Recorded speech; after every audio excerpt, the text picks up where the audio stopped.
what kind of motivated you to investigate and write a book on the Kathua case? Unleash the rain of terror. उन दिनों Mehbooba Mufti chief minister थी। एक रोसाना गांव जिससे कोई लेन then नहीं, और एक ही जैसे शब्दों में आप रंडी कर रहे हैं। Didn't you get targeted by PDP or Mehbooba Mufti? Was there a threat to your life?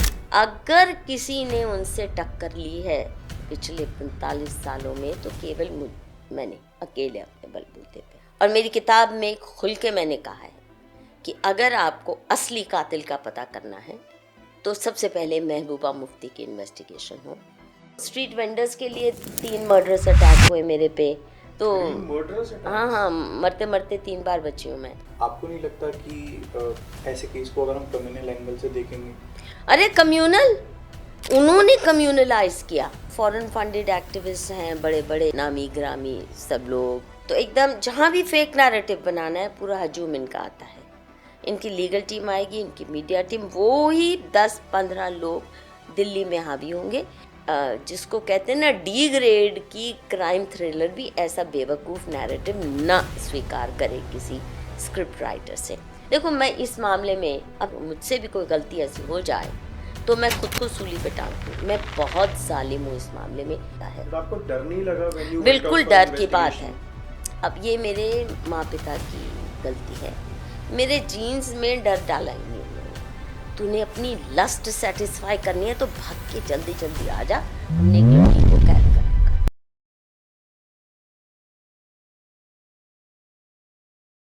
Although, ma'am, thank you for joining us today. Though it was a really long day, and somehow we've made it this far. Thank you for joining us. I'm pleased to be on your show. Thank you for inviting me. Jumping right at the question, ma'am, what kind of motivated you to investigate and write a book on the Kathua case? मेरी क्या बोले नियति है। ईश्वर ने शायद एक काम मेरे पे थोपा है या सौंपा है, कोई भी कह सकते हैं, दोनों में से शब्द इस्तेमाल कर सकते हैं। हमारे देश में इतने फेक नैरेटिव्स चलते हैं, और विशेषकर जो लेफ्टिस्ट इस्लामिस्ट लॉबीज़ हैं, इनका तो झूठ सच इनको कोई फ़र्क पता ही नहीं है। पर ये जब से फॉरेन फंडेड एनजीओस इस देश पे हावी हो गए हैं, तब से ये फेक नैरेटिव्स की पूरी श्रृंखला खुल गई है। और क्योंकि ये जो फॉरेन फंडेड एक्टिविस्ट हैं बड़े बड़े नामी ग्रामी सब लोग, इंदिरा जयसिंह, वृंदा करात, ये वो तो सीपीएम की हैं, वो भी इनके साथ ही होती हैं, वृंदा ग्रोवर वगैरह वगैरह, कॉलिन गोंसाल्विस, इनका मैं इतिहास बड़े अच्छे से जानती हूँ। और फिर जर्नलिस्ट भी, बरखा दत्त, राजदीप सरदेसाई, निधि राजदान, इनका भी इतिहास बहुत करीब से मैंने देखा है। मैं इन्हीं की जनरेशन की उपज हूँ, तो मैं बहुत जल्दी पकड़ती हूँ कि जब मुझे पता चलता है, जब ये इकट्ठे हो जाते हैं हजूम में। और ये कोई कोइंसिडेंस नहीं हो सकता कि जब भी होता है कोई ऐसा केस तो एकदम जहाँ भी फेक नैरेटिव बनाना है पूरा हजूम इनका आता है। इनकी लीगल टीम आएगी, इनकी मीडिया टीम, वो ही 10-15 लोग दिल्ली में हावी होंगे। फिर ये ऑल इंडिया ऑर्केस्ट्रेशन शुरू हो जाती है। नो टाइम, पूरा मीडिया इनके कब्जे में है, people are on their payroll. ऐसे ही थोड़े ना मीडिया के लिए शब्द प्रेस्टिट्यूट्स इस्तेमाल होने लगा है। तो मैं बहुत ध्यान से, आज की बात नहीं है, मैं जब मानुषी शुरू हुई थी, मान लो 1979 हमारा पहला इशू है, तो इनका तब से ही जो डाउरी पे फेक नैरेटिव चला, उसके बाद एक झल्ले से कानून, बहुत वाहियात कानून बनवाते गए, चाहे रेप लॉ है, चाहे सेक्स डिटर्मिनेशन टेस्ट है। इनके नैरेटिव बहुत पायस होते हैं पर बड़े फेक होते हैं। तो मेरा एंटेना एकदम रेडी रहता है झूठ पकड़ने में इनके, और इनकी फितरत भी जानती हूँ, और विशेषकर जब ये हजूम में आ जाते हैं। अब कथुआ का बताते हैं। जनवरी 10, 2018 को ये कहते हैं 8 साल की एक लड़की थी, बकरवाल परिवार की, और कथुआ डिस्ट्रिक्ट में रसाना छोटा सा गांव है, उसके आउटस्कर्ट्स पे कहते हैं कि ये बकरवाल परिवार की बिटिया थी। और वो एकाएक 10 जनवरी को गायब हो जाती है। और 17 जनवरी को फिर हमें बताया जाता है कि उसकी लाश रसाना गांव के पिछवाड़े में मिलती है। और रसवाना गांव एक मायने में बहुत एटिपिकल गांव है, गांव भी नहीं कह सकते, क्योंकि 2018 में वहाँ केवल 16 या 15 घर थे, 15-16 घर थे और एक ही रो में थे। आगे भी फॉरेस्ट है, पीछे भी फॉरेस्ट है, फॉरेस्ट से सराउंडेड है। NH44 जो है, जो कश्मीर बॉर्डर तक जाता है, वो वहाँ से कोई 1-1.5 किलोमीटर है, तो it's little of the highway, पूरा फॉरेस्ट से सराउंडेड है। सच पूछो तो मैंने कभी रसाना गांव का नाम भी नहीं सुना था, मैं कभी कथुआ गई नहीं थी, जम्मू तक ही गई थी, ये रजौरी पुंछ वगैरह गई थी, पर इस डिस्ट्रिक्ट से मेरा कोई दूर दराज का भी वास्ता नहीं था। अब होता क्या है कि लड़की की जब लाश मिलती है 2018 के सुबह 10 जनवरी को, तो उस वक़्त शुरू होता है एक लोकी बवाल। और फिर उसको उससे पहले वो गायब होती है ना, तब नहीं बवाल होता, तब बवाल नहीं होता। मतलब 10 और 17 के बीच में ना तो कोई जम्मू में या किसी अखबार ने कवर किया ना कुछ। वो गुमशुदा की तलाश भी है, वो भी इसकी डेड बॉडी मिलने के बाद अखबार में नोटिस आता है, यानी साइलेंस रही।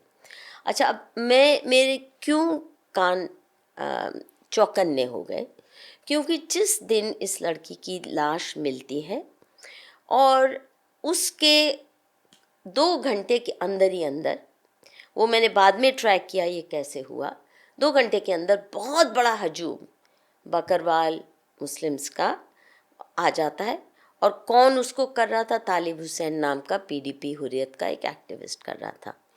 और पोस्टमार्टम के लिए जाती है लाश, वापस जब आ रही है तो उस लाश को नेशनल हाईवे पे उतार लिया जाता है और उतार के हजूम इकट्ठा किया जाता है। ये भी सारा प्री फिक्स ड्रामा था, वो मैंने फेसबुक पोस्ट से सारा ट्रैक किया। इट्स रियली एन इन्वेस्टिगेटिव, ये जो किताब है मेरी, इस पे 640 पन्ने की, हालांकि चार्जशीट केवल 5,000 के शब्दों की थी, 15-16 पन्ने की। तो उसी को लेके आप सोचिए, मैंने इतनी किताब अगर लिखी है तो कितने बड़े बड़े और कितने जघन्य झूठ बोले होंगे, outrageous lies, and I could see that there is a hidden agenda। ये लड़की तो बहाना है और कुछ एजेंडा कुछ और है। बस let me finish this। Highway पे रोका जाता है उस लाश को, एकाएक हज़ारों लोग, सैकड़ों लोग इकट्ठे हो जाते हैं और एंटी इंडिया प्रो पाकिस्तान नारे लगते हैं। अब उस लड़की का एंटी इंडिया प्रो पाकिस्तान राजनीति से क्या है, कोई लेन देन नहीं है। But what is more important, postmortem report अभी आई भी नहीं, तो ये तालिब हुसैन नाम का जो लीड एक्टिविस्ट था PDP का गुर्गा, PDP हुर्रियत का, वो शोर मचाने लगता है कि सांझीराम पटवारी रसाना गांव में रहता है, तो रेवेन्यू डिपार्टमेंट का नहीं, वो इरिगेशन डिपार्टमेंट का बहुत नेक धार्मिक व्यक्ति था, है मतलब अभी भी ज़िंदा है, पर उसको टारगेट किया जाता है। और अभी अभी वो हाल ही में रिटायर हुआ था, 60 करीब साल का। कहा जाता है कि सांझीराम ने करवाया, इसका रेप हुआ है, इसका मर्डर हुआ है, और साथ में स्पेशल पुलिस ऑफिसर का नाम लिया जाता है, दीपक खजूरिया नाम के। शोर मच जाता है कि इन्होंने किया, इनको अरेस्ट किया जाए। अच्छा, जब मैंने ये पढ़ी रिपोर्ट, तो सबसे पहले यही सवाल था मेरे दिमाग में कि क्या उसकी बॉडी पे लिखा था मैं सांझीराम इस लड़की को रेप किया हूँ, मैं दीपक खजूरिया के साथ इसको अबडक्ट किया हूँ। इनको कैसे पता चल गया एकाएक?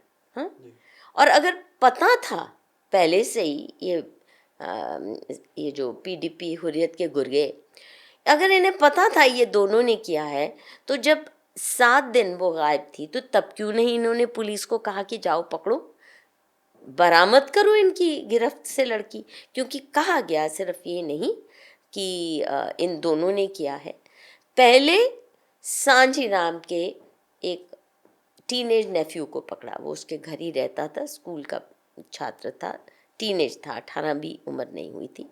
शुभम नाम से उसको पकड़ के उसको टॉर्चर किया और कहा कि हमने केस क्रैक कर लिया, इसी ने लड़की अबडक्ट की थी। ये पहली चार्जशीट में आता है, इसी ने लड़की अबडक्ट की थी, इसने गुनाह कबूल भी कर लिया है और अब हमने क्रैक कर लिया। अच्छा, अनोखी बात, पर क्योंकि शुभम को कोई जानता नहीं था, सब उस वक्त सकते में थे, क्योंकि जम्मू के जो डोगरा है ना, it's not a crime prone society. देवी उपासक हैं, लड़कियों को अबडक्ट करना, रेप करना, ये करना वो उनके संस्कारों में है नहीं। बहुत लो क्राइम रेट रहा है जो हिंदू डोमिनेटेड विलेजेस हैं। अब उसको पकड़ा, पर पकड़ने का मकसद वो नहीं था कि उसने वाकई ही कबूला और इन्होंने कहा कि हाँ जी हमें पता चल गया।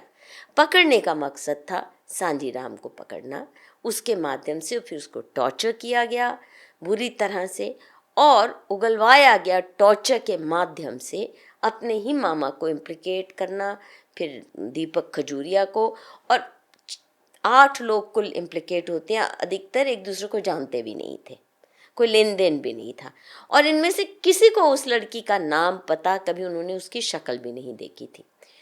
और जो दूसरी चार्जशीट आती है अप्रैल में आती है, पहली चार्जशीट तुरंत आ गई जनवरी में ही और कहा गया शुभम गिल्टी है।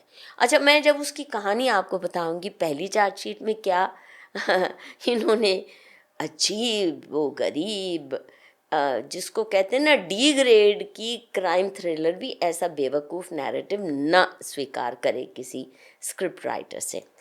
तो जब दूसरी चार्जशीट आती है जनवरी और अप्रैल के बीच में, इन्होंने क्या किया कि आनन फानन में कथुआ डिस्ट्रिक्ट के सैकड़ों नौजवानों को अरेस्ट कर लिया। Unleashed rain of terror. उन दिनों महबूबा मुफ्ती चीफ मिनिस्टर थी और मेरी क्योंकि मित्र रह चुकी थी, मैं उसकी फितरत को पहचान चुकी थी और हमारा थोड़ा डिस्टेंसिंग शुरू हो गया था, बिकॉज आई रियलाइज कि बहुत नफ़रत है, राक्षसी से भी आगे की जो नफ़रत होती है ना हिंदू समाज के प्रति, वो कवर नहीं कर पाती, ऊपर से चाहे जितना मर्जी नौटंकी करें, वो इस्लाम की मजबूरी है। एक अच्छा मुस्लिम नफ़रत करेगा हम काफिरों से।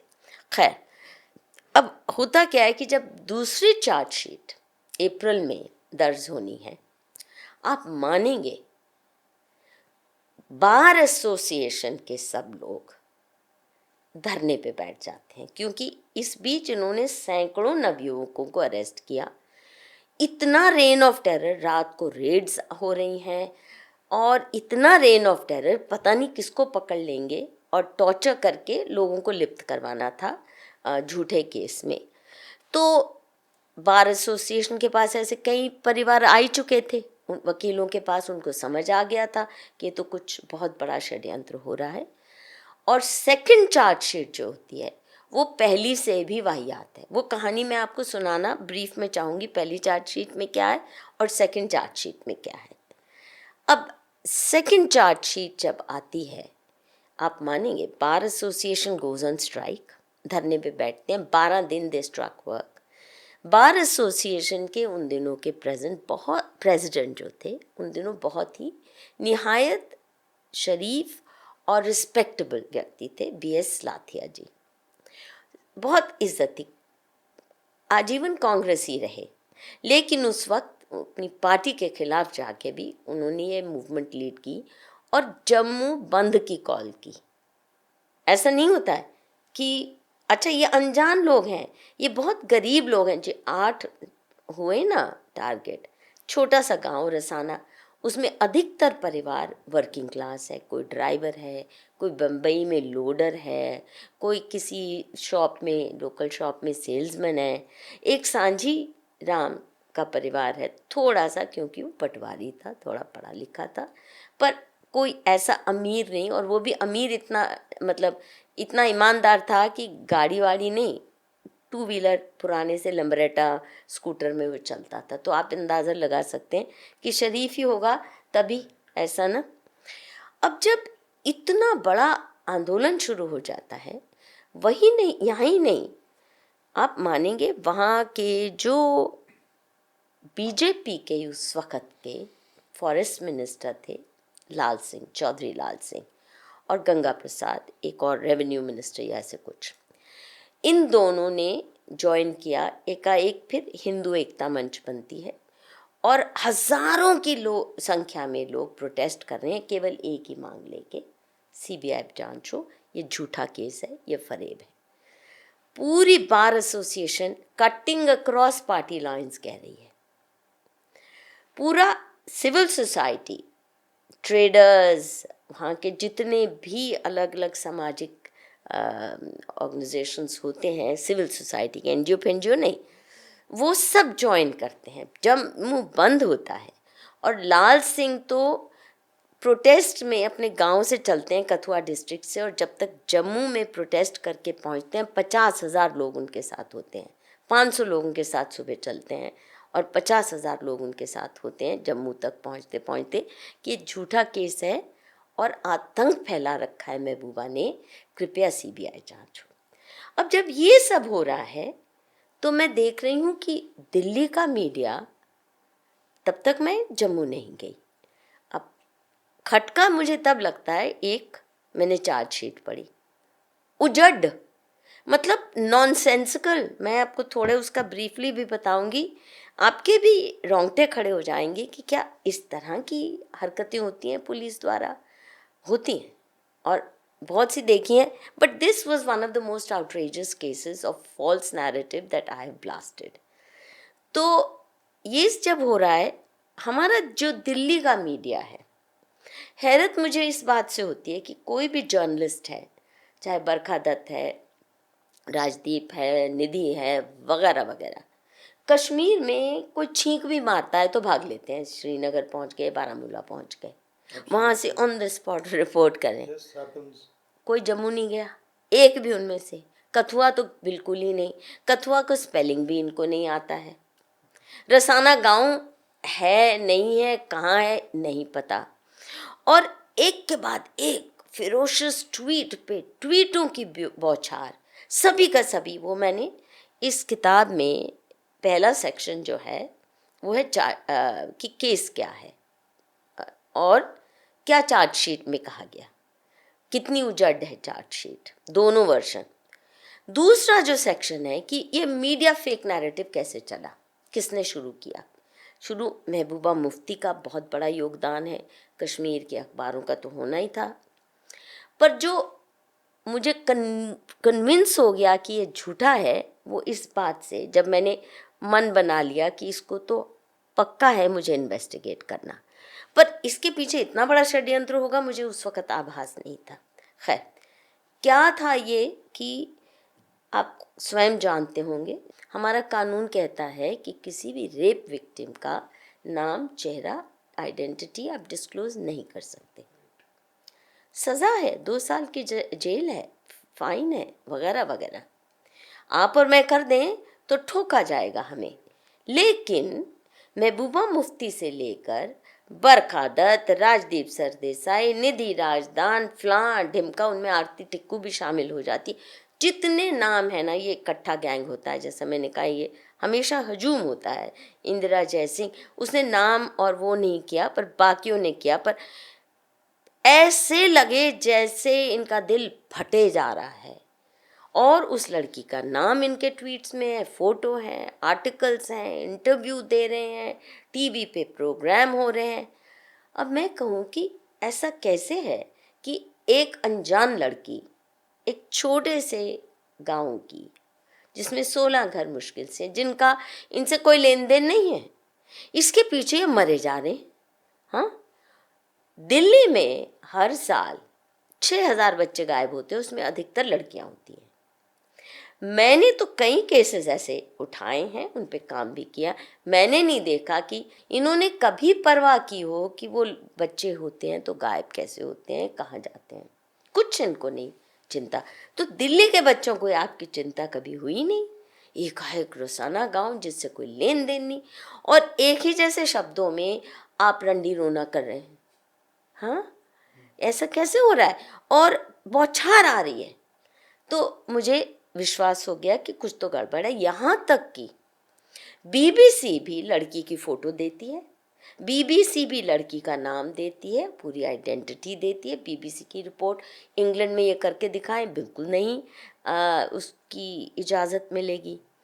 विकिपीडिया पे भी अगर आप जाएं, कुछ एक साल पहले मैंने जब किया गूगल सर्च इस लड़की के नाम से, अब आपने देखा होगा मेरी किताब पे हमने लिखा है द गर्ल फ्रॉम कथुआ, कहीं उसका नाम अंदर नहीं दिया।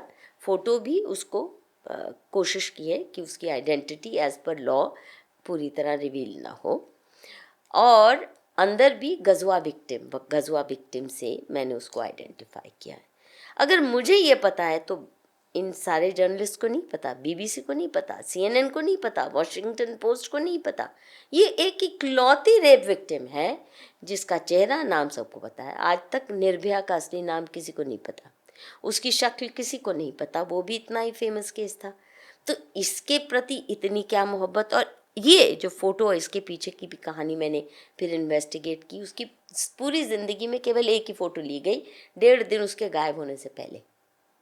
यानी ये मासूम से चेहरे की फ़ोटो भी ये प्लांटेड गेम थी, प्रीफिक्स गेम थी।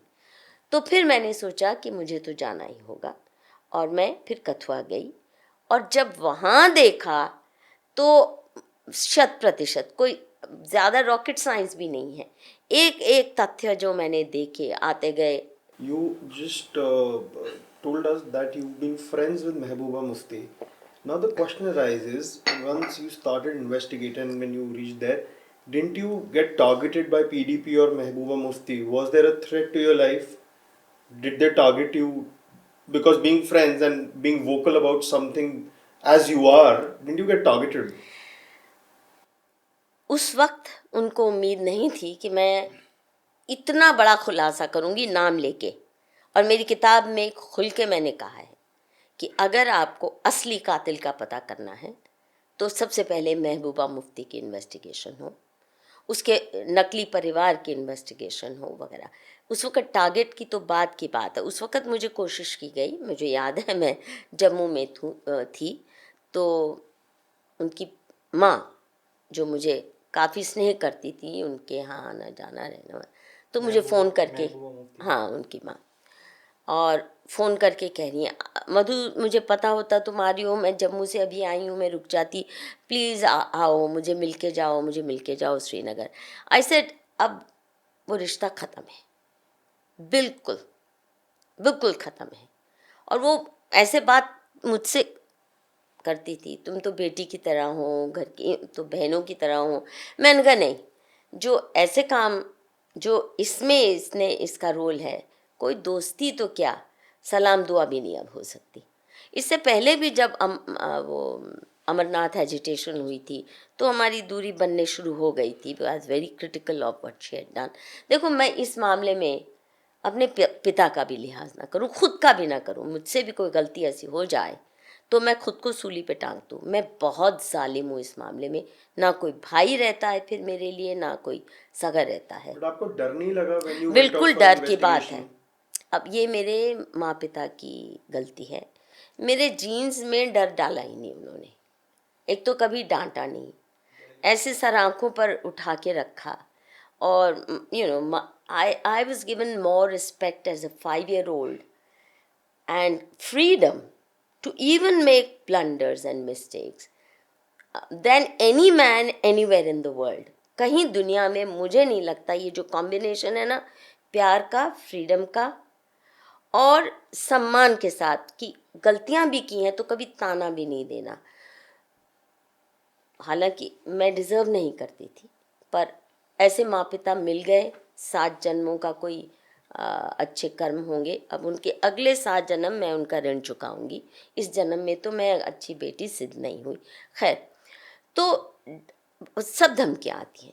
तो उनके जो पीडीपी के एक वाहिद पारा हैं, वो तो अपने मेरे घर भी आते थे और मतलब ऐसे प्रिटेंड करते थे कि वो तो नेशनलिस्ट फैमिली से हैं, तो मेरे जैसे को अपील करने के लिए तो छोटे भाई जैसे ऐसे you like an elder sister आते थे और अपनी कहानियाँ बताते थे कि उनका परिवार कैसे नेशनलिस्ट था। But I had by then sensed कि ये कश्मीरी ट्रिक है, हम जैसों को बेवकूफ़ बनाने, क्योंकि मैं बरखा दत्त तो हूँ नहीं कि एंटी इंडिया नैरेटिव में फंस जाऊँ, पर मैंने कश्मीर के सभी सेपरेटिस्ट ग्रुप से, JKLF से लेके गिलानी हुर्रियत, PDP, NC, सभी से इंटरेक्ट किया है बहुत रिगरसली, बहुत साल तक। ओके नहीं, पर मैंने खालिस्तानी टेररिस्ट से भी किया है, मैंने माओइस्ट से भी किया है, LTT के टेररिस्ट से भी किया है। तो अगर आप अलर्ट हैं और इस देश की आपको चिंता और परवाह है तो आप जानेंगे नहीं तो कैसे? तो अगर मैं आँख कान नहीं खुली रखती हूँ अपने और रिश्तों के मोह में फंस जाऊंगी तो जर्नलिज्म हो नहीं सकती। और इसीलिए मैंने जर्नलिज्म को अपना रोजी रोटी का साधन नहीं बनाया। मैं एकेडमिक करियर की तरफ गई, टीचिंग, पहले लेक्चरर थी, फिर प्रोफेसर बनी वगैरह वगैरह। और उसमें क्या है कि आपको इतनी फ्रीडम मिल जाती है, आपकी रोजी रोटी सेफ है, इतना कमाई है, और कि मैं उसमें से मानुषी जो हमारी संस्था है जिसकी मैं एडिटर भी रही, फाउंडिंग एडिटर, तो उसको भी मैं कुछ दे सकूं। तो मेरा बुक्स की जितनी भी रॉयल्टी है, मेरा प्रोविडेंट फंड, कुछ प्रॉपर्टी बेच के भी मैंने संस्था को चलाया, क्योंकि हम सरकार से ना अनुदान लेते। एज अ पॉलिसी पहले दिन हमने कहा no government funding, no foreign funding and no corporate funding to keep us alive. हम सेल्फ सफिशिएंट बनाएंगे और इसको प्रॉफिट मोटिव से चलाना नहीं, तो तभी कलम आज़ाद रहती है। तो आपकी आर्म ट्विस्टिंग कोई नहीं कर सकता, क्योंकि आपको कुछ चाहिए नहीं। और मैं सिर्फ महबूबा या CM, I mean I have known so many prime ministers with direct access, so many senior ministers of every party. But एक बात है, मैं इश्यूज लेती हूँ, कब उसके लिए मैं सब बात मनवाने के लिए पहुंच जाती हूँ कि ये गलत हो रहा है, ये ठीक कीजिए। स्ट्रीट वेंडर्स के लिए, साइकिल रिक्शा पुलर्स के लिए, नट समुदाय, मतलब जो भी डिसएडवांटेज ग्रुप्स हैं, तो मैं कभी उनसे कोई चीज़ अपने लिए मांगने नहीं गई कि मुझे ये पोस्ट चाहिए। मुझे नफ़रत है सरकारी तंत्र से, तो वहाँ मैं लड़ सकती हूँ सरकारी तंत्र से, पर सरकारी तंत्र का हिस्सा बनने की मेरी इच्छा कभी नहीं हुई। तो इसलिए कलम आज़ाद रही। अगर मैं इन दोस्तियों में फंस जाती तो फिर मैं किसी के फेवर और किसी के खिलाफ वो कलम, इसलिए you will see me take very unpopular stand on many issues, बहुत सारे, और खासकर फॉरेन फंडेड NGOs की पॉलिटिक्स और लेफ्टिस्ट फेमिनिस्ट, जिसको फेमिनाजी पॉलिटिक्स, अगर किसी ने उनसे टक्कर ली है पिछले 45 सालों में तो केवल मैंने अकेले अपने बलबूते पे। तो महबूबा मुफ्ती किस खेत की मूली है, उस लिहाज से आई मीन कोई मेरे लिए बड़ी चीज़ नहीं है कि वो CM थे और CM की बेटी थी। जब आप गलत कर रहे हैं तो गलत कर रहे हैं, और वो भी फिर मेरे समाज के साथ, मेरी लॉयल्टी देश और धर्म के साथ है, कोई रिश्ते की नहीं है। रिश्ता उसमें फिट बैठता है तो मैं जान भी दे दूँ। अगर रिश्ता देश और धर्म के विरोध का काम कर रहा है, चाहे कोई भी हो, तो कोई सवाल नहीं है। थ्रेट्स तो बहुत आते हैं। मैं तो स्ट्रीट वेंडर्स के लिए 3 मर्डरस अटैक हुए मेरे पे, तो murderous हाँ attacks? हाँ, मरते मरते 3 बार बची हूँ मैं। वो स्ट्रीट वेंडर्स का काम कर रही थी, जो माफिया उनको सताते हैं, नया कानून बनवाया। तो अगर उस काम के लिए मैं कितनी बार बाल बची हूँ, तो फिर इनके थ्रेट से क्या, ऐसे बहुत थ्रेट्स आते हैं, ऐसे कोई हाँ, कोई नई बात नहीं है। जैसे कि अभी आपने कहा कि बहुत सारे लोगों ने इस केस को एज अ पॉलिटिकल एजेंडा के तौर पे यूज़ किया है, ये एक उनका एक पॉलिटिकल एजेंडा था। लेकिन जब हम बात करते हैं एक ब्रूटल क्राइम की, तो जो एक 8 साल की बच्ची के साथ वहाँ पे हुआ, आपको नहीं लगता कि ऐसे केस को अगर हम कम्युनल एंगल से देखेंगे?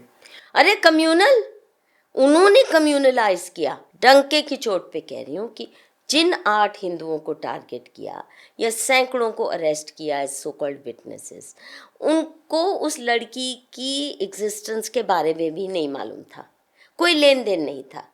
ठीक है, अगर आप एक खुद उनकी कम्युनिटी के लोग, महबूबा मुफ्ती उस क्राइम को प्रिजाइड किए हैं, उस लड़की को मरवाया गया, चाहे कोर्ट कुछ भी कह दे, I will go against any court, ये मैंने किताब इसीलिए लिखी है कि कोई भी इसको पढ़ के, आई चैलेंज एनीबडी टू से आपका एक भी फैक्ट गलत है, आपकी इंटरप्रिटेशन गलत है। अब देखिए चार्जशीट क्या होती है, जिसकी वजह से मैं एकदम उबल पड़ी और तुरंत जो सेकंड चार्जशीट आई, तो मेरी पहली विजिट जो कथुआ की थी, जम्मू से फिर कथुआ गई, वो थी सेकंड चार्जशीट के बाद, जब वहाँ बहुत बड़ा आंदोलन खड़ा हो गया कि ये झूठी है। अब देखिए हो क्या रहा है, बार एसोसिएशन बैठी है 12 स्ट्राइक करके, एक ही मांग लेके सुप्रीम कोर्ट से कि सीबीआई जांच करवाइए। सुप्रीम कोर्ट, ये प्रीफिक्स मैच था, सुप्रीम कोर्ट के जजेस भी उसका हिस्सा थे इस प्रीफिक्स मैच का, क्योंकि सीबीआई जांच बड़ी मामूली सी बात है, पीएम भी कर सकते थे, नहीं माने, कोई भी नहीं माने। मैंने बड़ी कोशिश की समझाने की पीएमओ को, जितने लोगों को मैं जानती थी, मान जाइए बहुत अन्याय हो रहा है। खैर, सुप्रीम कोर्ट बार काउंसिल को भेजती है कि जाइए उनको समझाइए, जम्मू के लॉयर्स को जो प्रोटेस्ट कर रहे हैं, कि अगर अपनी प्रोटेस्ट विड्रॉ नहीं करते सबके लाइसेंस कैंसिल हो जाएंगे। ये धमकी है देने लायक बार एसोसिएशन को, हाई कोर्ट के और सीनियर मोस्ट जजेस। और BS Lathia, he died such a broken man, क्योंकि उनको ऐसे मीडिया में प्रेजेंट किया गया जैसे इज़ अ प्रो रेपिस्ट, लड़कियों के रेप के लिए उसका मन तो इतना हार्डन्ड है वगैरह वगैरह। अब झूठा आरोप किस तरह का लगाया, पहला जो वर्जन दिया गया चार्जशीट में, आप सुनिए, आप भी ना आज सो नहीं पाएंगे रात को अगर आपका थोड़ा भी हृदय दुखी हो जाता है अन्याय को। शुभम जो 17 साल का लड़का है, उसको अरेस्ट करने के बाद जो पहला नैरेटिव दिया गया कि वो लड़की घोड़े चराने जाती थी। अच्छा, 8 साल की लड़की कहते घोड़े चराने, और बकरवाल परिवार की तो भेड़ें भी होती हैं, उस दिन घोड़े चराने गई थी उनको पानी पिलाने, और इनकी अपनी लड़की थी नहीं, नकली निकले, माँ बाप भी नकली निकले और खूब पैसा बनाया उसकी मर्डर को एनकैश करते हुए। अच्छा, तो कहा गया कि वो रसाना गांव के पिछवाड़े में आती है और पूछती है, बुआ बुआ किसी ने मेरे घोड़े देखे हैं?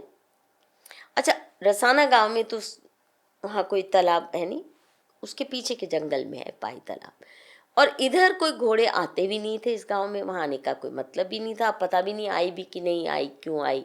खैर, तो उन्होंने कहा, उन्होंने देखा, तो एक महिला ने उसको बल्कि डांट के भी कहा कि अकेली क्यों घूम रही हो जंगल में, जाओ किसी बड़े को कहो। अब कायदे से आप अपने पिता को जाके कहोगे, भाइयों को जाके कहोगे कि घोड़े गायब हैं, ये थोड़े कि आप अनजान लोगों के पास, जिनके साथ आपको कोई लेन देन नहीं है, जहाँ आप कभी उस गांव में पहले गई नहीं है, वहाँ जाके घोड़े घोड़े कर रही हैं आप। फिर चार्जशीट कहती है कि एक शुभम नाम का लड़का नीचे आया छत से, अपने मामा के घर, सांझी राम के घर की छत पे बैठा था धूप में, आया और कहता मैं ढूंढवाता हूँ, और गया उसके साथ, 1-2 घंटे घूमे जंगल में, फिर कहते चलो मेरे गांव चलो, वो भी आ जाती है।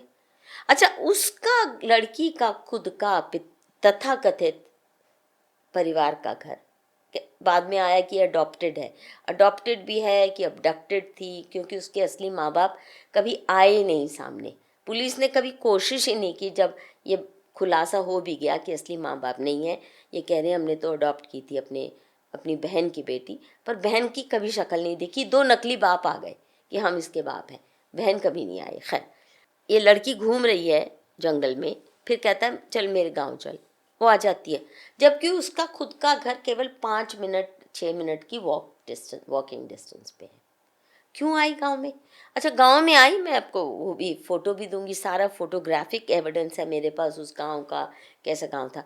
फिर कहा जाता है कि वहाँ गांव के बीचों बीच एक काऊ शेड, जहाँ परिवार इनका सांझीराम का ही अपनी गाय भैंसे बांधता था।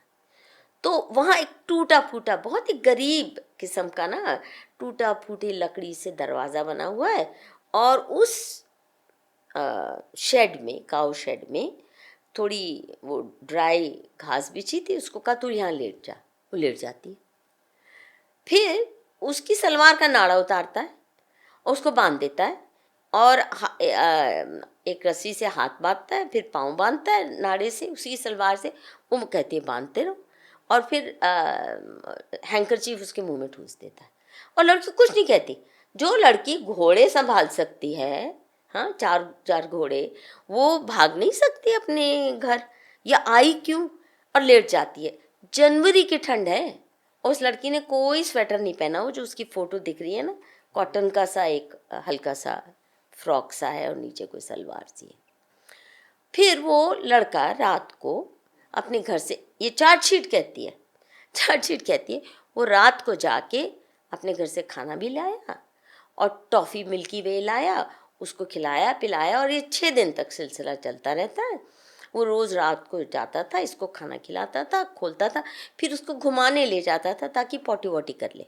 How absurd हाँ is this? जी, फिर पॉटी को अपने हाथ से धोता था आके हैंडपम्प पे। हाँ, ये सुन, 6 दिन के बाद फिर आखिरी दिन कहता है 16 तारीख को, चल तेरे को घर को छोड़ आता हूँ मैं। शाम को कहता है, कहते चलो, उसको खोल दिया। अब रोज सुबह शाम वहाँ पे दूध दुहाने के लिए परिवार आते हैं और किसी को पता नहीं चलता। ये लड़की प्रोटेस्ट भी नहीं करती, कोई देखता भी नहीं। 2 ही तो हैं वहाँ पे, छोटे से शेड थे उस वक़्त, किसी को पता नहीं। फिर ये रास्ते में जो केवल 5-6 मिनट का वॉकिंग डिस्टेंस है जा रहा है, तो कहता है नहीं मैं तो रेप करूँगा। रेप करने की कोशिश करते तो वो कहती है तुम मुझे ऐसे करोगे तो मैं अपने माँ बाप को जाके बताऊँगी। और ये तो सब 6ठे दिन होता है। हाँ, 6ठे दिन शाम को तो वो फिर कहता है तुम माँ बाप को बताएगी, मैं तेरे को दिखाता हूँ। उसको उसके दुपट्टे से उसका गला घोंटता है, फिर एक बड़ा सा पत्थर लेता है, उसके सिर फोड़ता है और अपने घर के ही पिछवाड़े में उसको छोड़ देता है। Literally 1.5 minute walk from their own house पीछे। मैम, या तो ये पुलिस वालों ने कोई हाई लेवल वीड पी रखी थी या क्रिमिनल गधा है। नहीं, What? अब ये है ही नहीं ना, बट कहानी ये है ही नहीं जब, तो फिर उनको कोई परवाह नहीं थी, क्योंकि ये नैरेटिव उनको बड़ा कॉन्फिडेंस था, ये प्री फिक्स था सारा कि हमने ये करना है। पूरा मीडिया तैयार है हमारी सुनने को। हाई कोर्ट, सुप्रीम कोर्ट के जजेस से फिक्सिंग हो गई है कि हमें अपने मर्जी के ही ऑर्डर मिलते रहेंगे। और अभी आप दूसरी चार्जशीट सुनिए, वो इससे भी अब्सर्ड है।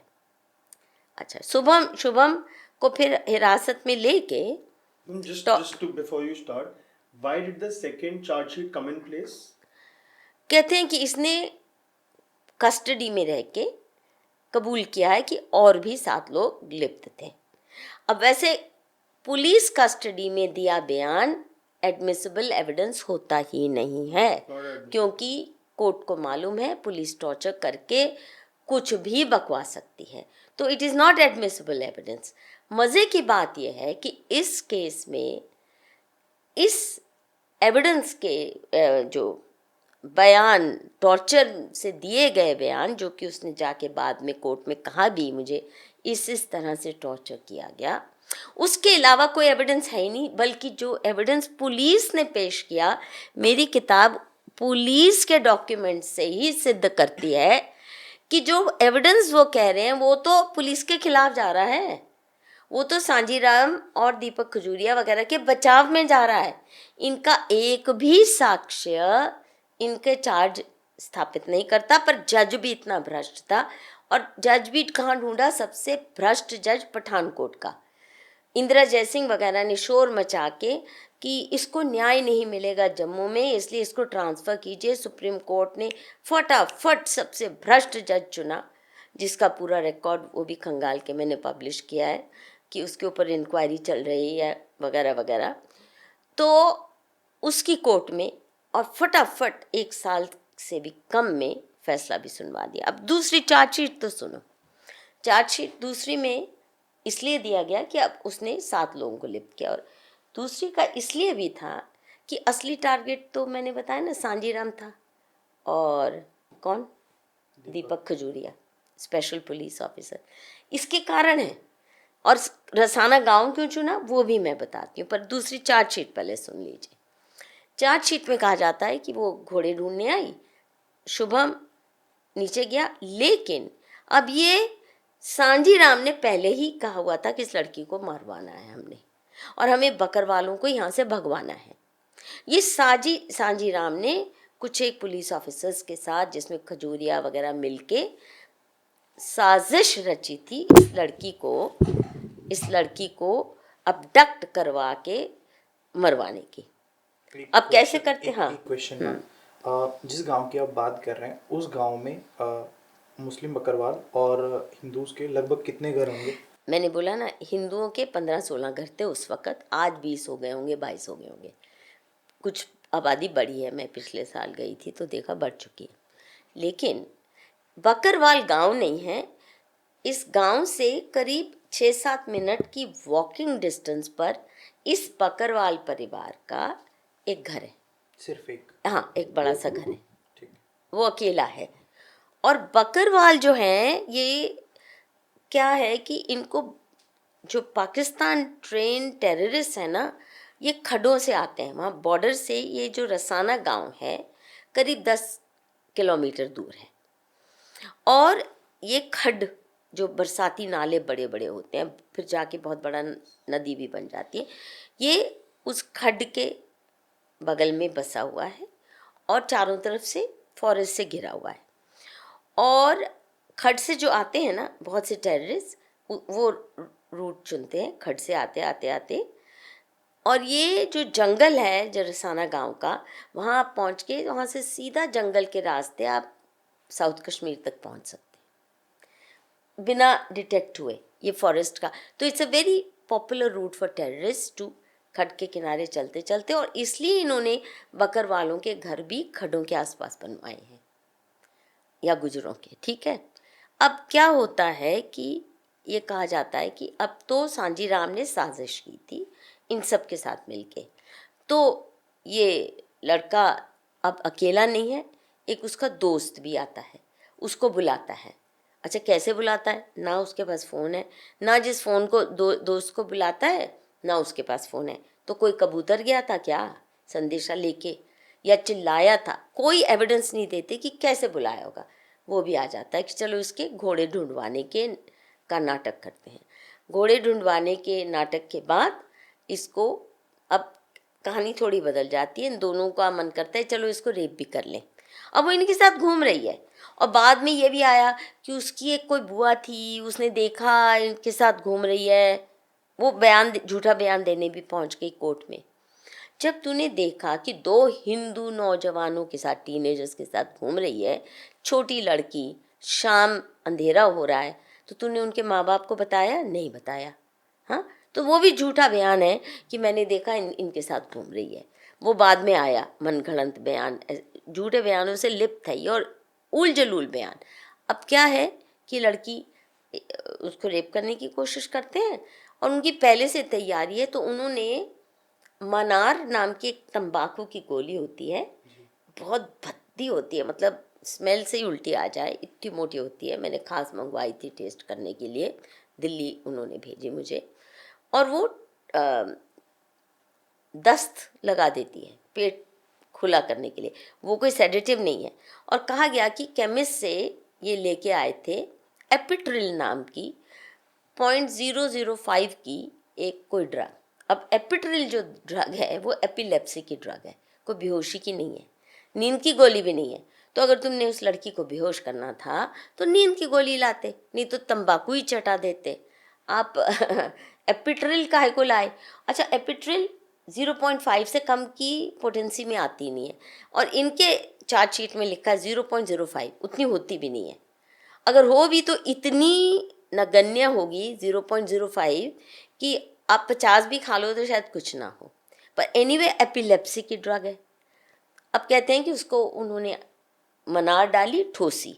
इतनी मोटी मनार जो है ना, वो कोई अडल्ट भी पानी दूध के साथ भी बड़ी मुश्किल से उसको तोड़ के खाएगा, गले से उतरती नहीं है इतनी आसानी से। ना यहाँ पानी है ना कुछ है, कैसे खिलाई होगी? उसको खिलाई, फिर एपिट्रिल खिलाई, फिर उसको ले जाके, अब वो बेहोश हो गई, रेप किया, फिर उसको ले गए, कहते हैं मंदिर में, देवस्थान में ले गए। देवी स्थान लिखा है पर है देवस्थान। कालीवीर डोगरों के कुल देवता माने जाते हैं, बहुत सम्मान है। जितना वैष्णो देवी को मानते हैं डोगरा समाज, उससे भी ज़्यादा कम नहीं बाबा कालीवीर को मानते हैं, योद्धा थे, जैसे अर्जुन योद्धा थे और न्याय के खिलाफ उन्होंने लड़े, तो वो जो कुल देवता की कहानी होती है, तो इतना सम्मान है कि सोच भी नहीं कोई सकता वहाँ। तो अगर किसी ने ऐसे हैं ये डोगरा कि अंडा खा के भी नहीं जाएंगे देवस्थान। जैसे मंदिर वैष्णो देवी जाना है तो कोई सवाल ही नहीं कि कोई नॉन वेज भी खा ले या शराब पी के चला जाए या एक दिन पहले भी शराब पी ले।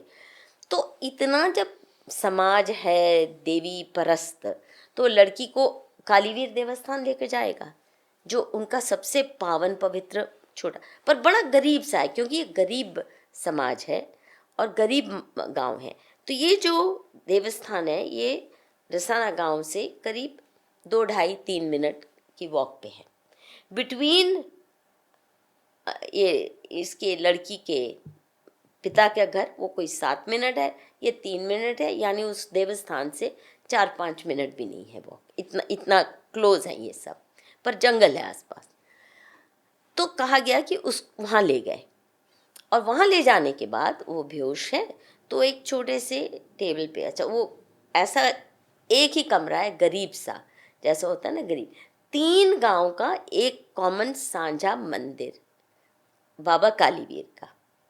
उसमें और कुछ नहीं होता, केवल और केवल कालीवीर बाबा की पूजा होती है और त्यौहार जैसे लोहड़ी, मकर संक्रांति, जो खासकर रूरल एरियाज़ के इम्पोर्टेंट फेस्टिवल्स हैं वो सेलिब्रेट होते हैं। और ये दोनों त्यौहार उसी दौरान आए, 13 जनवरी और 14 जनवरी। फिर इन्होंने क्या किया सोचे, और उल जलूल वहाँ रख इनको छोड़ाता है और वो बेहोश है, बेहोश हो ही नहीं सकती है पेट्रोल से, और मनार से तो 10 लगे, तो क्या उसने पॉटी की सारी? नहीं, ऐसे तो कोई एविडेंस नहीं दिया कि कोई पॉटी वॉटी हो रहा है। कम से कम पहली चार्जशीट में तो था पॉटी करती थी, वो धोई करता था। यहाँ तो उसने 7 दिन पॉटी भी नहीं की, 6 दिन। ऑटोप्सी नहीं हुई मैम? वो जो पोस्टमार्टम रिपोर्ट है उसमें रेप का जिक्र ही नहीं है, वो भी बताऊंगी, कहीं नहीं है। इसका मतलब ना किसी ने चार्जशीट पढ़ी। ये जिनके दिल फटे जा रहे थे, बरखा दत्त, निधि राजदान, आरती टिक्कू, किसी ने चार्जशीट नहीं पढ़ी, किसी ने पोस्टमार्टम रिपोर्ट नहीं पढ़ी, क्योंकि पोस्टमार्टम रिपोर्ट में स्पष्ट है नो एविडेंस ऑफ रेप। वो भी थोड़ा और भी बताऊंगी, पर पहले ये कहानी सुन लो। अब उसको रख दिया लड़की को, फिर अगले दिन ये फ़ोन करता है शुभम अपने कज़न को, जो मेरठ के पास मुजफ्फरनगर है, वहाँ एक एग्रीकल्चर कॉलेज में सांजीराम का बेटा पढ़ता था। तो उसको फ़ोन करके कहता है तूने अपनी लस्ट सेटिस्फाई करनी है तो भाग के जल्दी जल्दी आ जा, हमने एक लड़की को कैद कर रखा है। अच्छा, किसी को लस्ट सेटिस्फाई करनी है मुजफ्फरनगर, 500 रुपये देगा कोई लड़की मिल जाएगी, वहाँ से। वो भी लड़का इम्तिहान के दौरान, इनका कहना है कि उसने 4 लाख की ब्राइब दी अपने वाइस चांसलर को, कॉलेज के प्रिंसिपल को, फलां को, ढिमका को, और लड़कों को तैयार किया कि मेरी जगह आप इम्तिहान दे देना, और चल पड़ता है। कैसे चल पड़ता है? ना कोई ट्रेन टिकट है, ना कैसे आया, बस से आया, हेलीकॉप्टर से आया, PFO से आया, कैसे आया कोई नहीं।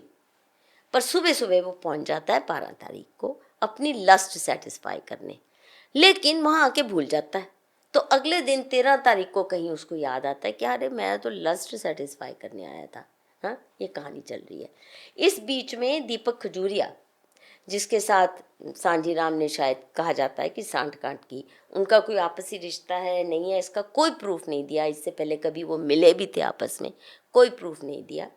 और कहा जाता है कि वो भी आया, वो रेप करता है, दीपक खजूरिया करता है, और उसके मुंह में फिर एपिड्रिल ठोसते हैं।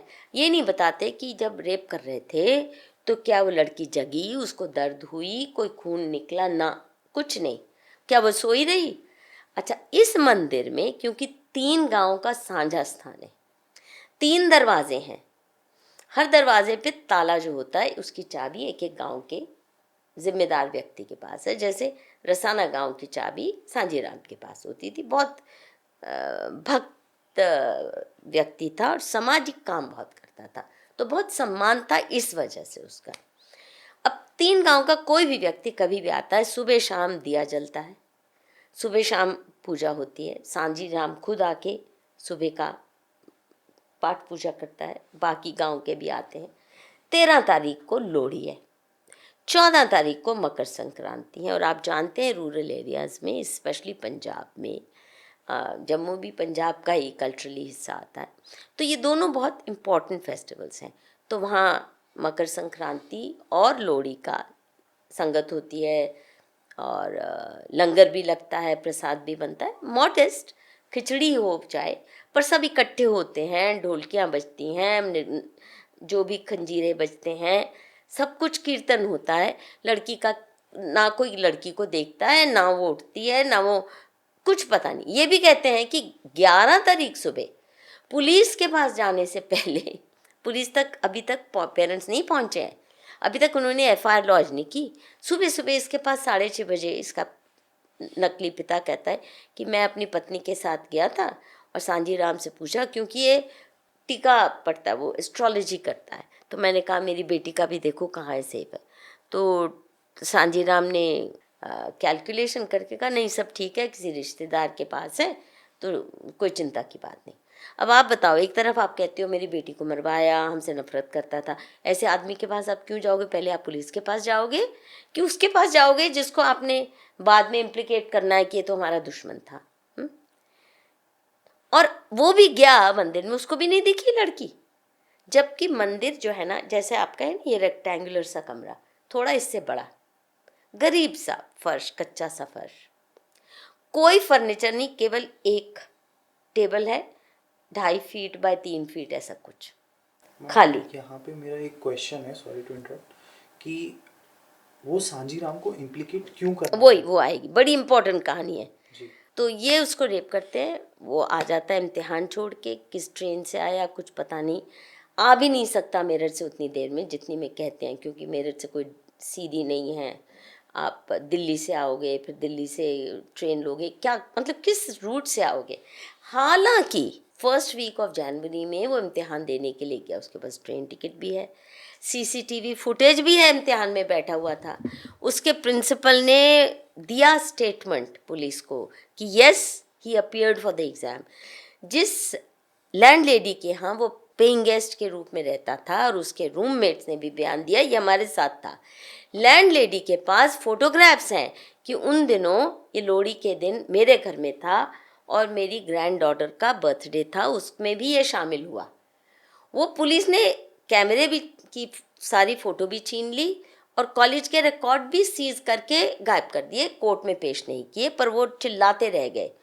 ये सारे बयान हैं हमारे पास और हमारे पास एविडेंस है। जिस दिन कह रहे हैं कि ये यहाँ आया था रेप करने, उसी एक दिन उसकी फुटेज किस्मत से मुजफ्फरनगर के एटीएम में वो पैसा विड्रॉ करने जाता है, 1000 रुपया नहीं मिल पाता, बहन के अकाउंट से करता था। यानी इतने गरीब परिवार है कि लड़के के पास 500 रुपया भी अपना नहीं होता था, कोई अकाउंट भी नहीं होता था, बहन के अकाउंट से 1000 रुपया विड्रॉ करने जाता है, वो बाउंस हो जाता है। ये बहन को फ़ोन करता है और वहाँ सीसीटीवी कैमरा दिखा रहा है कि वो अपने दोस्त से 500 रुपया उधार लेता है। फिर बहन को फ़ोन करता है कि ज़रा पैसे डाल दे, मुझे ज़रूरत है। बहन अगले दिन करती है, फिर अगले दिन वो किसी और एटीएम पे जाता है, वहाँ की भी सीसीटीवी फुटेज अवेलेबल थी, वो जी टीवी ने चला भी दी और उससे वो बच गया। केवल वो ही बचा, एक लड़का विशाल जंगोत्रा। तो ये सीसीटीवी फुटेज है कि वो यहाँ था ही नहीं। फिर कहते हैं वो रेप करने आया, गैंग रेप में शामिल हुआ, और लोहड़ी के दिन इतने लोग आए, मकर संक्रांति के आए, किसी ने नहीं देखा। वहाँ कोई छुपाने की जगह ही नहीं है, एक सिंपल सा कमरा, यहाँ तो इतना फर्नीचर है, आप यहाँ भी छुपा सकते हो अगर कोई बॉडी छुपानी हो। वहाँ कोई छुपाने लायक जगह नहीं है, सब केवल दरिया, गरीब सी दरिया है, और ऑल्टर है जहाँ पे बाबा कालीवीर की मूर्ति है, और संकल उसकी जो पूजा पद्धति के लिए कुछ चीज़ें होती हैं, वो सब है। उसके अलावा कुछ है ही नहीं उस कमरे में। सबसे इम्पोर्टेंट बात, 3 तरफ विंडोज़ जो हैं उसमें सिर्फ जाली है, मच्छर और जानवर को दूर रखने के लिए शीशे भी नहीं हैं, और आता जाता कोई कर्टन्स तो है ही नहीं, आता जाता कोई भी व्यक्ति बड़ी बड़ी विंडोज से अंदर पूरा नज़ारा देख सकता है। आने जाने की भी किसी को भी फ्रीडम है, बट मोर इम्पोर्टेंटली कोई ना भी दरवाज़ा बंद हो तब भी सब कुछ दिख जाता है। अब इस लड़की का घर इतना पास है, अगर रात को चिल्लाई होती, अगर उसको होश आई, या जब कीर्तन हो रहा है उठ खड़ी होती कि मेरे को यहाँ बंद कर रखा है, तो आपको लगता है कि उसको बेहोश रहने देते? ये भी नहीं बताते क्या वो 6 दिन बेहोश ही रही। तो फिर इसको रेप वेप 1-2 बार ये गैंग रेप होता है। फिर सांजीराम कहता है अच्छा बहुत हो गया, अब ना अगले दिन एक और फंक्शन है मकर संक्रांति के बाद, कहता अब इसको ना ठिकाने लगा दो, अब इसको मार डालो और इसका रफा दफा कर दो शव। तो इसको ले जा रहे हैं, तो उठा के अभी भी शायद बेहोश है। और फिर दीपक दीपक खजूरिया कहता है नहीं मैं ज़रा जंगल में पहुंच के, कहता मैं इसको रेप ही कर लूँ एक बार फिर रेप होता है, 2 लोग करते हैं तथाकथित। फिर दीपक खजूरिया उसको अच्छा 6 फुट 2 इंच हट्टा कट्टा, मतलब लिटरली पौष्टिक जवान, उससे ना मरती नहीं है, उसके गला नहीं घुटता उससे, इतनी सी जान है ना। तो वो दूसरा लड़का आता है, कहता मैं करता हूँ, फिर गले घोटते हैं उससे और फिर एक बड़ा पत्थर लेके उसके सर पे मारते हैं, और ये भी उसका शव वहीं पे छोड़ आते हैं। क्यों छोड़ आते? नहीं, पहले छोड़ के नहीं आते, पहले कहते हैं कि क्या करें, इसका समझ नहीं आ रही। सांजीराम कहता है किसी ने कहा था मैं मोटर कार लेके आऊँगा तो हम फेंकवा देंगे, वो तो लाया नहीं, तो ये वापस ले आते हैं अपने मंदिर में। कोई ऐसा मूर्ख होगा? फिर वापस लाते हैं। फिर सांजीराम कहता है अच्छा अब तो बहुत हो गया, तो बहुत हो गया। उसके बावजूद अब इसमें सिर्फ सांजीराम नहीं, जो इंस्पेक्टर वगैरह SHO को तो नहीं किया, पर कुछ पुलिस ऑफिसर्स को भी जो पहली इन्वेस्टिगेशन टीम का हिस्सा थे उनको भी कहा, इन्होंने कोलैबोरेट किया। तो जो 3-4 पुलिस वालों को इसमें एज कोलैबोरेटर्स डाला कि उनको सांजीराम ने इतने पैसे दे के अपना कोलैबोरेटर बनाया। क्या ज़रूरत क्या थी? एक लड़की को ठिकाने लगाने के लिए 8 लोग चाहिए होते हैं, और फिर 8 लोग मिलके लड़की की लाश को, इतना बड़ा जंगल है मीलों मील का, दफना नहीं पाए, कुछ कर नहीं पाए, वहीं अपने पिछवाड़े में फेंक आए। मतलब कोई मानने लायक बात है? और फिर 17 तारीख सुबह को वो लाश मिल जाती है, और गांव वाले सभी कहते हैं कि उस रात को, 16 की रात को हमारी ट्रांसफॉर्मर एकदम बर्स्ट हुई, बिजली सारी गुल कर दी गई हमारे गांव की। रात को एक मोटरसाइकिल आई है जैसी कभी नहीं आई, वो जो रॉयल एनफील्ड बहुत होती है। 2 लोग कंबल में बैठे थे, कुछ लोगों ने देखा, क्योंकि ऐसी रात के अंधेरे में इतनी बड़ी मोटरसाइकिल कभी आती नहीं है उस गांव में। तो उन्होंने देखा, 2 लोग गए जंगल की तरफ गए, फिर वापस आ गए 15 मिनट के अंदर। तो जाहिर है, बहुत लोगों ने ये बयान दिए, जाहिर है कि लाश फेंकवाई गई जानबूझ के इन्हीं के पिछवाड़े में। ये तो कहानी इन्होंने दी। अब आपका सवाल था इन दोनों को क्यों टारगेट किया गया और पुलिस वालों को क्यों किया? तो आप कह रहे हैं कि सांजीराम और दीपक को फंसाने के लिए किया गया, लेकिन सांजीराम को फंसा के किसका फ़ायदा होता, क्यों फंसाना चाह रहे हैं, उसका क्या रीज़न?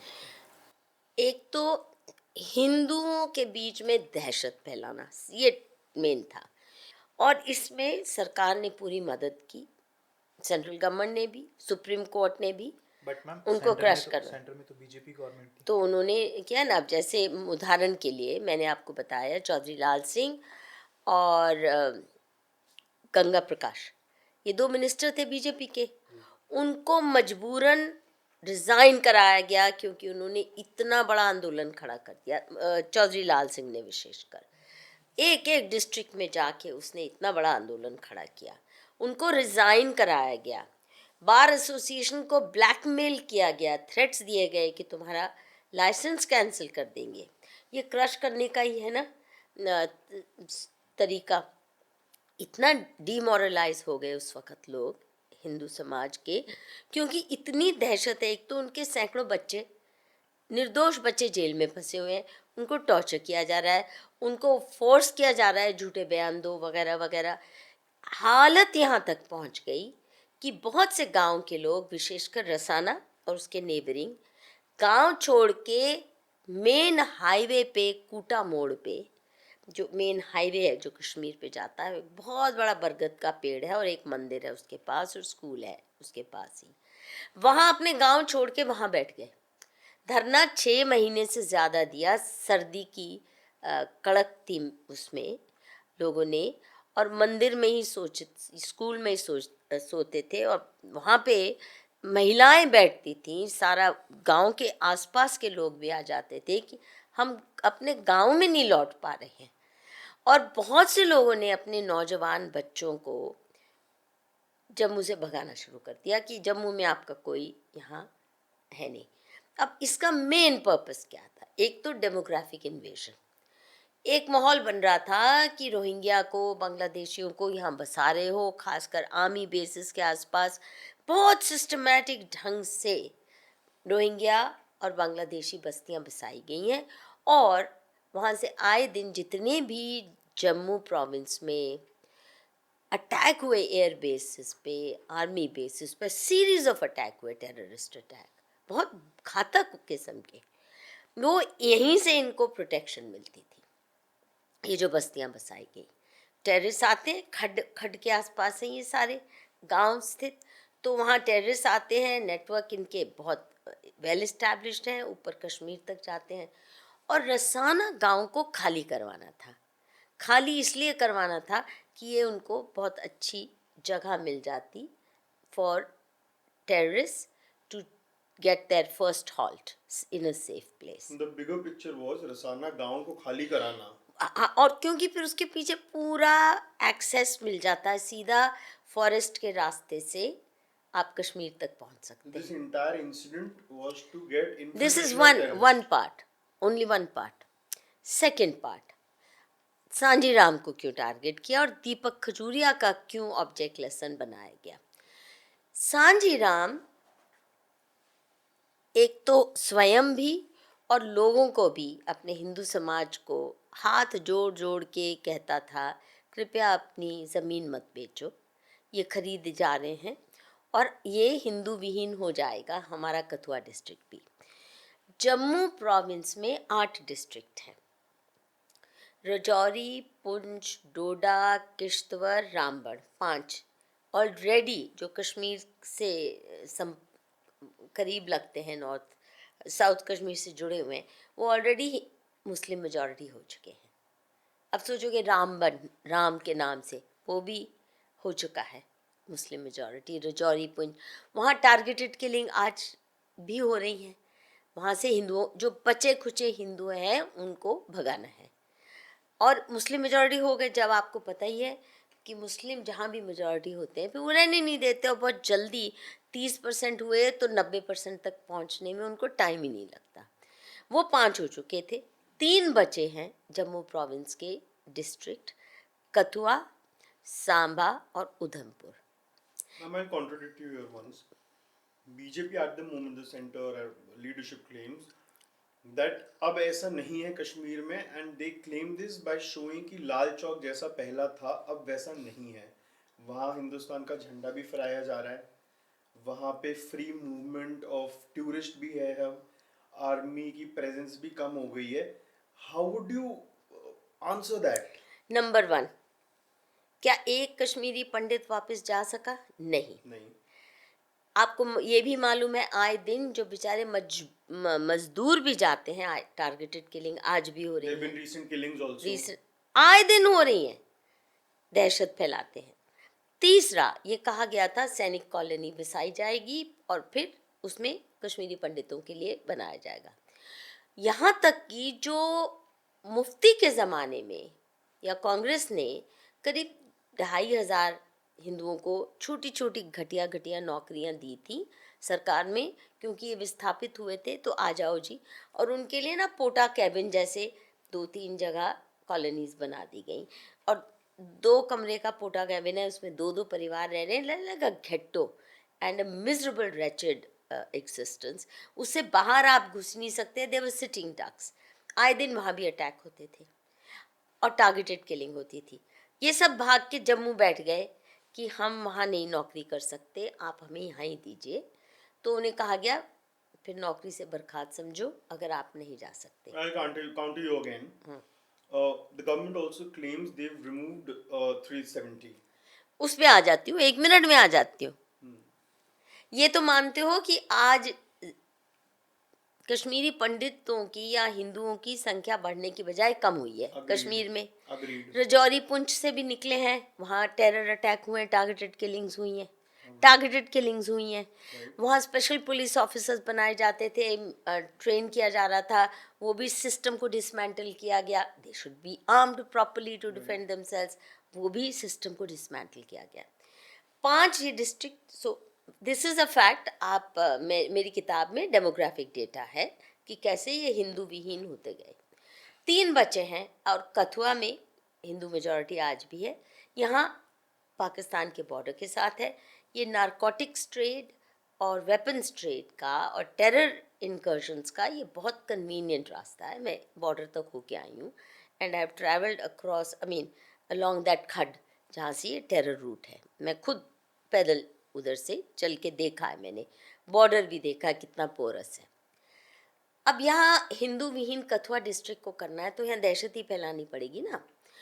कथुआ से जिस तरह से लोगों को घर छोड़ने पड़े और आरोप लगाया गया कि सांजीराम मुसलमानों को भगाना चाहता था। नेट रिजल्ट ये है कि आज रसाना गांव का कोई भी व्यक्ति अपनी खेती नहीं कर रहा, पीछे जंगल बन गया है। उनके जो खेत हुआ करते थे, जो मैंने अपनी आंखों से देखे थे कुछ साल पहले 2018 में, आज उनकी हिम्मत नहीं है कि खेतों में भी जा सके, इतनी दहशत है। और बहुतों ने अपने बेटों को कहा है बाहर ही चले जाओ, और ज़मीनें बेचने को मजबूर हो रहे हैं। सांजी राम अपने समाज को कहता था कृपया मत बेचो, हमारी धरती माँ है और पुरखों की ज़मीन है। एक तो ये बात। दूसरा, सांजी राम पटवारी होने के नाते थोड़ा पढ़ा लिखा था, थोड़ा कानून थोड़ा बहुत जानता था। अब क्या करते हैं ये, और मैंने एक 13 नंबर चैप्टर है उसमें पूरा ये एविडेंस दिया है। क्या है कि गुज्जर और बकरवाल जानबूझकर अपनी भेड़ें और अपने पशु भैंसे गाय चराने के लिए, ज़्यादा भैंसे रखते हैं ये गुज्जर, हिंदुओं के खेतों में जानबूझकर चरने के लिए, स्टैंडिंग क्रॉप है, खा जाओ।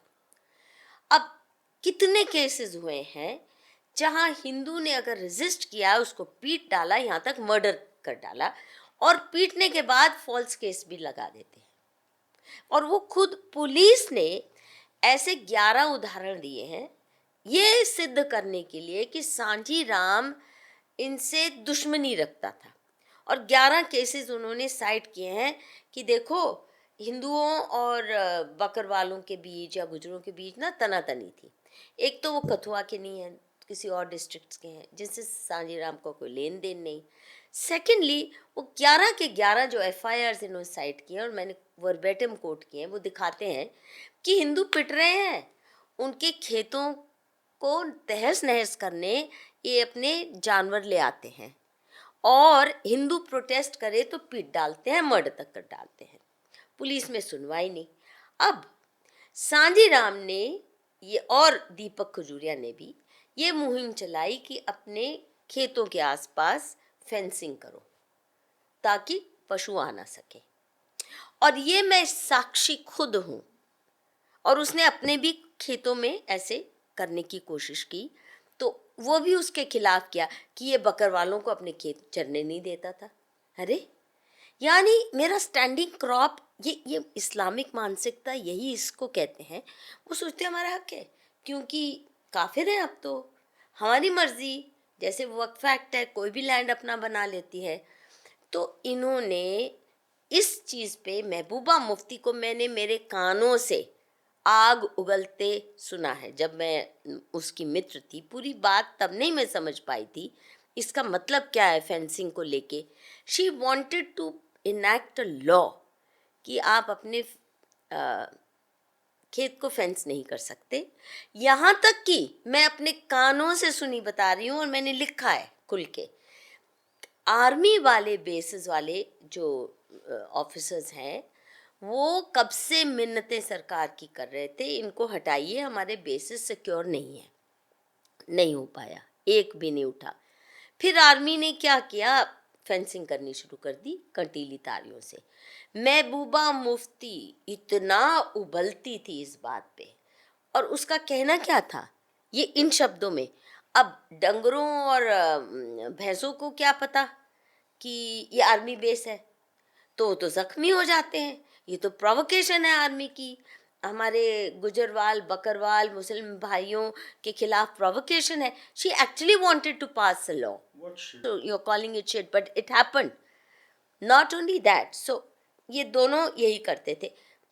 दीपक खजूरिया ने भी अपने खेत को फेंसिंग की थी और ये मैसेज पहुंचा रहा था, और सांझी राम भी रेजिस्ट करता था। ये उनके खिलाफ की चार्जशीट में लिखा है कि ये इनकी दुश्मनी इस वजह से थी क्योंकि ये अपने खेत नहीं चराने देते थे।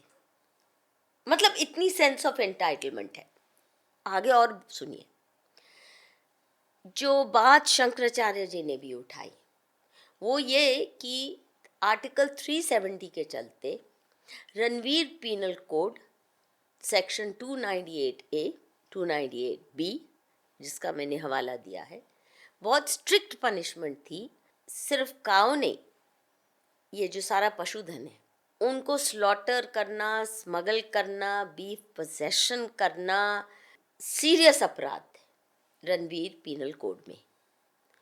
और दीपक खजूरिया क्योंकि स्पेशल पुलिस ऑफिसर था और इस विचारधारा से वो सही में गौ रक्षा का जो काम करना चाहिए, नारकोटिक्स पकड़ने का, उसके बचाव में उसने जो अपनी दलील दी थी कि मेरे साथ इसी बात पे दुश्मनी हो सकती है, जजमेंट में साइटेड है ये कि वो कहता है कि मैं क्योंकि जिन चेक पोस्ट पे रहता था तो पिछले 5 सालों में बहुत तेज़ी से मैंने बीफ स्मगलर को, काउ स्मगलर को और नारकोटिक स्मगलर्स को पकड़ा है, इसलिए मुझे टारगेट किया जा रहा है। ये उसने लिखा है, कोर्ट की जजमेंट में भी है। हालांकि उसको इस चीज़ का फैसला कोई एडवांटेज देने की बजाय उसको फिर भी आजीवन कारावास दी हुई है। उसको पूरा 1 मिनट और सुन लो। अब क्या है कि क्योंकि डोगरा वैष्णो देवी की वजह से बहुत स्ट्रिक्ट वेजिटेरियन है, जैसा मैंने कहा ना कि मंदिर जाएंगे नहीं अगर अंडा कभी खा लिया तो, इतना उनके ऊपर इस कल्चर का प्रभाव है। तो बीफ स्मगलिंग को लेके गौ रक्षा के बहुत मुहिम वहाँ चलते थे, विशेषकर इसलिए कि ये खरीदते भी नहीं है गाय या बुल्स, चोरी करते हैं जी, पशुधन चोरी कर रहे हैं।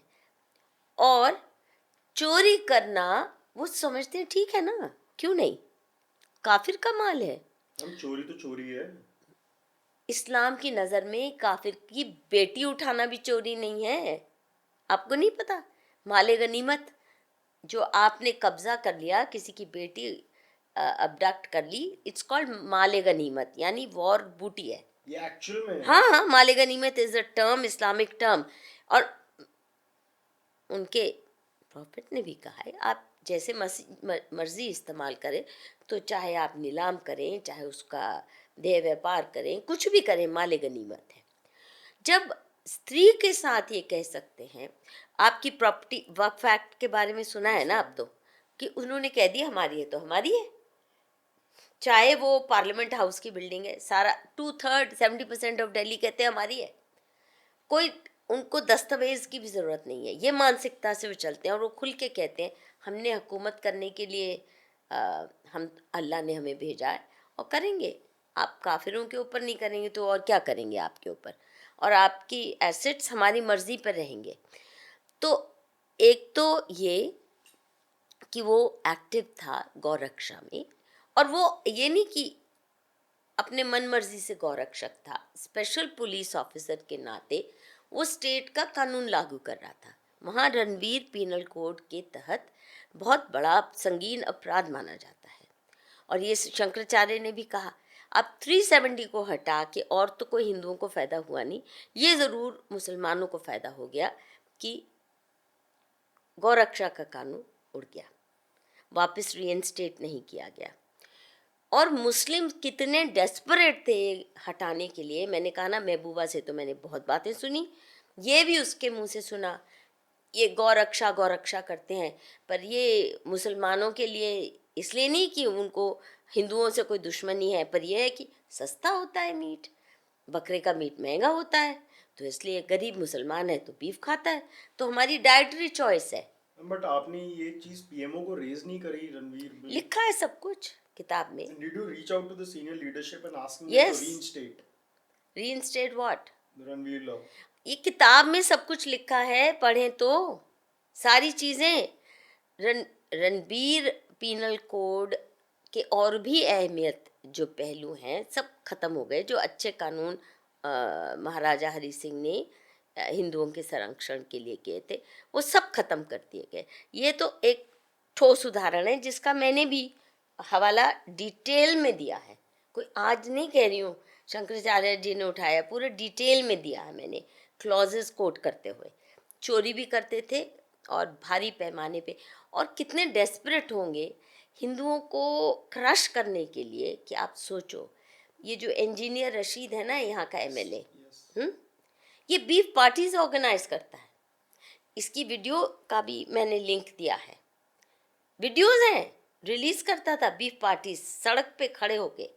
और एक जो इनकी एक बड़ी चुड़ैल सी राक्षसी से भी आगे की कोई कैटेगरी होती होगी, जो महिला है अंद्राबी, उसने अपनी खुद वीडियो पोस्ट करी है। महिलाओं बुर्के वाली बुल्का नशीन बच्चों के साथ, अपने अपने बच्चों के साथ गौ का कत्ल करते हुए, जानबूझकर ये गुज्जर और बकरवालों को अपना फुट सोल्जर बनाते थे।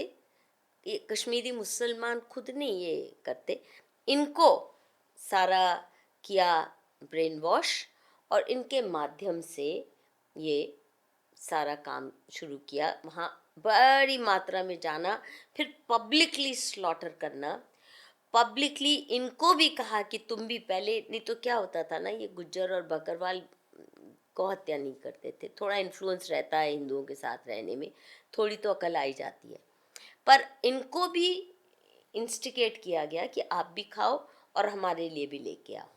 अब ये काम क्योंकि करते थे, और narcotic trade they consider it a violation of their rights, कि हम जो मर्जी खाएं, तुम्हारे बच्चों को भून के खा जाएं वो भी हमारा हक है। इस मानसिकता से काम करते हैं। आईएसआईएस ने तो क्या किया ना, बच्चे काट के गोश्त दिया, या कश्मीर में उसके हस्बैंड के ब्लड में राइस कुक करके उसके मुंह में ठूसे महिला के, जो फेमस केस है। तो ये अपना हक समझते हैं।